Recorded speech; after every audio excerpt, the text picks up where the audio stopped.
house feels different now, doesn't it? The soft creak of the old wooden floor, the hum of the refrigerator, the whisper of the clock ticking all somehow louder when the laughter fades, when the phone doesn't ring, when days seem to stretch like a long, quiet road. Have you ever sat by your window watching the world pass by, neighbors walking their dogs, children riding their bikes, and wondered, do they even see me anymore? If you have, you're not alone. Millions of people across the world, wise, kind, beautiful souls in their golden years, feel this invisible weight too. It's not just silence that fills the room. It's the longing for a voice, a smile, a gentle touch. But what if I told you that feeling connected and joyful again doesn't require grand changes or impossible efforts? What if the smallest daily rituals, the tiniest seeds you plant today, could blossom into a vibrant, beautiful garden of connection? Today, I want to walk with you through this path gently, one step at a time. Because your story isn't over. It's just entering a new chapter, and it can be filled with warmth, laughter, and the simple, stunning joy of belonging. Are you ready? Let's begin. Mr. Thomas had always been a lively soul. A retired high school teacher, he was the kind of man who knew all his neighbors' dogs by name. His life, once bustling with students and family dinners, shifted quietly after his beloved wife Rose passed away. The house they had filled with conversations, music, and love now stood too still. The first months after her passing, Thomas found comfort in familiar routines: breakfast at the kitchen table, afternoon walks through the park. But gradually he noticed something gnawing at the edges of his days.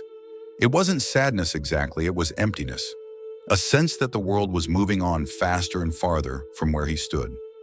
One afternoon, as he sipped his coffee at the local diner, he overheard a conversation about a new book club forming at the community center. A gentle curiosity stirred inside him. Should he go? At first he hesitated. Maybe I'm too old, he thought. Maybe it's too late to make new friends. But something deeper urged him, a soft, persistent whisper. Try. On the evening of the first meeting, Thomas almost turned his car around. His hands trembled slightly on the steering wheel. What if no one talks to me? What if I don't belong? But he took a breath and walked inside. The room buzzed with quiet excitement. Strangers smiled warmly. A woman in a bright scarf waved him over. They discussed books, yes, but more importantly, they laughed. They shared small pieces of their lives. And slowly, evening by evening, Thomas found himself stitched back into the fabric of community. 6 months later, Thomas didn't just belong to the book club, he led it. His once empty calendar now bloomed with coffee dates, movie nights, and weekend strolls. The walls of his home echoed once more, not with loneliness, but with stories, jokes, and the familiar warmth of human connection. Ms. Linda had always been fiercely independent. A nurse for most of her life, she was used to caring for others, standing strong, even when storms raged around her. But retirement and the slow drifting away of friends to distant cities or eternal rest left her with an unexpected silence she didn't know how to fill. Her children, though loving, were busy careers, kids endless errands. Weekends stretched long, punctuated by polite phone calls and promises to catch up soon. Linda would smile and say she understood, but deep inside a quiet ache began to grow. One rainy afternoon, scrolling mindlessly through community posting, Linda spotted a flyer, gentle yoga for seniors. First class free. She almost clicked away. Yogami, she chuckled at the thought of her stiff joints attempting any sort of graceful pose. But something about the words gentle and community lingered in her mind. The next morning she showed up tucked into the back of the class, nervous but hopeful. The room was filled with people just like her, curious, cautious, craving connection more than perfection. The instructor, a kind woman with a voice like soft music, welcomed everyone warmly, reminding them that yoga wasn't about performance, it was about presence. Linda struggled through the stretches, at first giggling along with others as they wobbled and reached. And afterwards, sipping tea with her classmates, she felt a stirring. She hadn't felt in a long time the beginnings of belonging. Weeks turned into months. The yoga group blossomed into a lunch club, a birthday crew, a circle of friends who showed up for each other in small, sacred ways. Linda no longer felt invisible. She felt seen, cherished, and vital. And it all started with a tiny, brave decision to step out of her comfort zone into the beautiful unknown. If you're still following us and finding these insights valuable, please leave your thoughts in the comments to let us know you're here. And if you haven't subscribed yet, make sure to click the subscribe button and hit the notification bell so you never miss any updates. Your support enables us to keep delivering valuable content to inform and inspire you. Now let's dive into the next part. Have you ever wondered why, even after decades of experiences, we still crave a kind voice, a warm hand, or a listening ear? It's not weakness, it's biology. It's the way we were crafted from the very beginning. Scientists have long studied what makes a life not just longer, but richer. One of the most famous ongoing studies comes from Harvard, a research project that began over 80 years ago and is still going today. The Harvard study of adult development followed hundreds of individuals across their entire lifetimes, asking one essential question: what truly makes people happy and healthy as they age? The answer was not wealth. It was not fame. It wasn't even perfect health. The strongest predictor of a joyful, vibrant old age was the quality of relationships, the depth of connection with family, friends, and community. Think about that for a moment. Not the number of people you know, but the warmth and trust you share with even a few. It's like having a fire in a cozy hearth. It doesn't have to be a bonfire to keep you warm. Even a few glowing embers can light up the coldest night. Loneliness, on the other hand, is more than just a feeling. According to research from the National Institute on Aging, loneliness can be as damaging to health as smoking 15 cigarettes a day. It increases the risk of heart disease, depression, cognitive decline, and even premature death. But here's the beautiful truth: connection heals. Even a small daily effort, a phone call, a smile, a shared memory sends ripples through our minds and bodies, strengthening the heart, lifting the spirit, lighting up the brain like a Christmas tree. You don't need to be surrounded by a crowd. Even one meaningful conversation, one sincere exchange can nourish your soul in ways no medicine ever could. Science doesn't just suggest that connection matters, it shouts it from the rooftops. And every day, you have a chance to say yes to life again. If connecting is so important, why does it sometimes feel so difficult? Have you ever dressed up for a gathering only to turn around at the door because fear whispered too loudly? Have you ever thought maybe they don't really want me there and stayed home instead? You're not alone. Growing older often comes with invisible walls. The loss of friends and family, the retreat from busy workplaces, the slow shrinking of social circles, they can all carve quiet canyons of solitude around us. Physical limitations can also make it harder. Maybe your knees don't carry you as far as they used to. Maybe your hearing strains in noisy rooms, making conversations exhausting. Maybe you feel like the world speaks a different, faster language, now one filled with technology and trends you never cared to learn. And then there's the emotional weight, the fear of rejection, the grief of friendships faded, the belief, dangerous and false, that it's too late. Sometimes loneliness doesn't come with loud sobs or grand gestures. It arrives quietly, disguised as an extra hour of television, as another meal eaten alone, as the gentle, resigned thought, "This is just how it is now." But here's the thing, my friend, it doesn't have to be. Yes, the obstacles are real. Yes, some days will be harder than others. But every step toward connection, no matter how small, no matter how shaky, is a victory. Have you ever noticed how a single candle can light an entire dark room? Your small, brave actions can do the same for your heart. Imagine a life where you wake up not to loneliness, but to possibility. Imagine feeling excited again, knowing someone is waiting to hear your voice, to see your smile. It starts not with grand gestures, but with daily rituals, simple, beautiful acts of reaching out. And that's exactly what we'll explore next. You might be thinking now, this all sounds wonderful, but what can I actually do today? The answer isn't complicated. You don't need a grand plan. You don't need to wait for someone else to make the first move. You can begin right where you are with something so small and simple, it feels almost too easy, a daily connection ritual. Imagine if every morning, just like brushing your teeth or making your tea, you made one tiny move toward connection.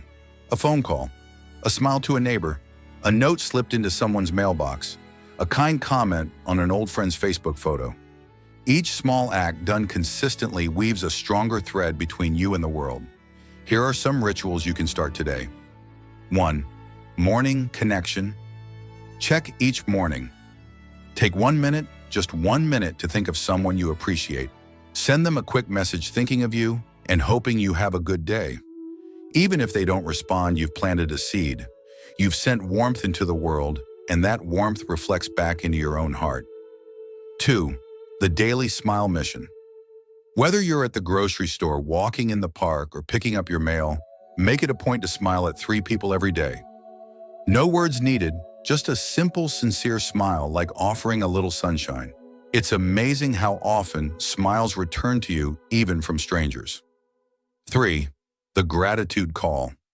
Once a week, call someone, an old friend, a family member, a neighbor, and simply say thank you. Thank them for a memory, for something they taught you, for a way they showed up for you. Gratitude builds bridges faster than anything else. 4. Join one circle. Pick one community. It could be a local senior group, a library book club, a walking club, or even an online class. Commit to attending at least once. You don't have to love it immediately, but just showing up opens doors that otherwise stay locked. These aren't chores. They are gifts you give yourself. Each small action reminds you, I am part of this world. I am still needed. I am still loved. Think of your heart like a garden. Every day you water it with small acts of connection, the more it blossoms into something beautiful and alive. And here's the most wonderful thing. When you start reaching out, even in tiny ways, people begin reaching back. If you're wondering whether these small rituals truly make a difference, let me share something inspiring. A study conducted by Mayo Clinic focused on seniors who maintained regular social interactions. The results were remarkable. Those with consistent, meaningful connections had a 30% lower risk of developing depression and reported significantly higher levels of life satisfaction. 30%. Just by doing things as simple as talking to friends, joining small groups, smiling at neighbors. Imagine the power you hold, not locked away in some expensive medicine or grand achievement, but in daily acts of human kindness. Let me also tell you about a beautiful example from Clearwater, Florida. There, a group of seniors, once strangers, formed a little club they called Coffee and Laughs. It started with just 3 people meeting every Tuesday morning at a corner cafe. They didn't have a strict agenda. No one was forced to lead. They simply shared coffee stories and laughter. Over the months, their circle grew. New members heard about it and asked if they could join. A retired librarian, a former postal worker, a woman who had moved to the town after losing her husband. Each brought their own stories, their own struggles, and together they wove a net of connection that caught each other on the hard days. Birthdays were celebrated again. Hospital visits were made when someone fell ill. And holidays that once loomed lonely and gray became occasions filled with cards, cookies, and the unbreakable warmth of friendship. The organizers often said they never set out to fix loneliness. They simply showed up week after week and let love do the work. Can you picture yourself there in a cozy booth by the window, laughter bubbling over warm mugs of coffee? Because that future is not just a dream, it's a possibility waiting for you to say yes. Science backs it. Real stories prove it. But most importantly, your heart already knows it. The first small action you take today could change your tomorrows in ways more beautiful than you can imagine. Sometimes the biggest walls between us and connection aren't built by others, they're built inside our own minds. Have you ever caught yourself thinking, at my age, it's too late to make new friends? No one really cares anymore. Maybe loneliness is just part of getting old. If you have, please know those thoughts, as heavy and convincing as they might feel, are simply not true. Let's gently tear down these myths together one by one. Myth number 1, it's too late to make meaningful connections. This couldn't be further from the truth. Research from Stanford University's Center on Longevity shows that seniors who actively seek new social ties often report feeling even more deeply connected than they did in younger years. Why? Because as we age, we value quality over quantity. We seek authenticity, honesty, kindness, and when we find it, those bonds are richer, more enduring. Friendship doesn't have an expiration date. Your heart doesn't become less capable of love with time. If anything, it becomes wiser, more compassionate, more attuned. Myth number 2, nobody cares anymore. It's easy to feel invisible in a world that sometimes moves too fast. But invisibility isn't the same as being unloved. Often people are wrapped up in their own worries, their own busyness. Sometimes all it takes is a small wave, a hello, a message to remind them, hey, I'm here and I see you too. And when you reach out, you often find hands reaching back, hands that were just waiting for a sign. Myth number 3, loneliness is just part of aging. Loneliness is common, but it's not inevitable. It's a signal, a beautiful, painful signal from your soul saying, I need connection, I need warmth. Ignoring it would be like ignoring thirst or hunger. Instead, honor it. Listen to it. Let it move you toward action, however small. Because you deserve a life filled with companionship, laughter, shared stories, and warm embraces, no matter what your birth certificate says. Have you ever considered that some of the best friendships, the deepest loves, the most delightful adventures might still be ahead of you? Because they are. They absolutely are. Close your eyes for a moment. Picture a garden after a long winter, bare branches, brittle leaves, frozen ground. At first glance, it might seem dead, but deep below the surface, life stirs. Roots breathe. Tiny seeds dream of sunlight. Then one warm day, a green shoot pushes through. Then another, and another. You are that garden. No matter how long the winter has been, life is still within you, pulsing, hopeful, ready. You still have laughter left to share. You still have wisdom someone needs to hear. You still have mornings waiting to greet you with golden light and nights where the stars seem to wink just for you. You are still writing your story. And oh, what a beautiful story it can be. What if you decided today, just today, to believe that? To believe that the chapters ahead could be filled with friendship, with purpose, with belonging. You don't need to have it all figured out. You just need to take the next small, brave step. Maybe it's a smile. Maybe it's a phone call. Maybe it's saying yes to an invitation you almost turned down. Tiny acts repeated with hope can rebuild your life in ways more magnificent than you dare to dream. You are not too old. You are not too late. You are exactly right here, right now. And there are still people who need you, who would feel blessed to know you, who are waiting just on the other side of one small act of reaching out. Your heart still has so much to give, and the world, believe me, still needs it. So here we are, my dear friend, standing at the edge of something beautiful. You've walked with me through the quiet ache of loneliness, the healing power of connection, the simple daily rituals that open doors, the truth that you are never too old, never too late. Now the next step is yours to take, and it doesn't have to be big, it doesn't have to be loud, it just has to be real. Today before the sun sets, I invite you to choose one small action toward connection. Maybe you can pick up the phone and call someone you haven't spoken to in a while. Not with a perfect speech, just a simple, heartfelt, I was thinking about you and wanted to hear your voice. Maybe you can take a slow, gentle walk down your street, offering a smile to the first person you see. No expectations, no need for anything in return. Just the simple act of being visible and seeing others too. Maybe you can join a local group, a book club, a walking group, a senior yoga class. It might feel awkward at first, like stepping into a room where everyone already knows the dance. But give it time. Let yourself stumble a little. Joy comes not to the perfect, but to the brave. Or maybe tonight you can sit with a pen and a piece of paper and write a letter. Not a grand letter, just a few lines of gratitude or kindness to someone who once touched your life. And then, yes, send it. Because connection grows through small seeds planted every day. And if you feel brave enough, share your first small step with us in the comments below. Tell us, who will you call? What group will you join? What note of kindness will you send? Let's build a circle here. A circle of hope, kindness, courage. Maybe your story will inspire someone else to reach out. Maybe your smile will be the reason someone else dares to hope again. This is how healing happens, not in one giant leap, but in countless small steps taken by ordinary, extraordinary hearts just like yours. I want you to remember this. You are not invisible. You are not forgotten. You are not alone. There are new conversations waiting for you. There are new friendships you haven't yet met. There are sunrises and laughter and shared cups of coffee still written into your future. And every small act of reaching out brings that future closer, brighter, more beautiful. So let's start today, right now, because life even now is still full of magic, and you, my dear friend, are still full of life. Take one small step. The world is waiting, and it will be so much better with you in it. Thank you for being with us today. We'd love to hear your thoughts. Drop a comment below and tell us one thing you learned and how you plan to apply it in your life. Your feedback means a lot to us, so please feel free to share. Reading your comments truly motivates and inspires us. If you found this video helpful, don't forget to like, subscribe, and share. Your support enables us to keep creating valuable content to inform and inspire you. Thanks for watching, and we can't wait to see you in the next video.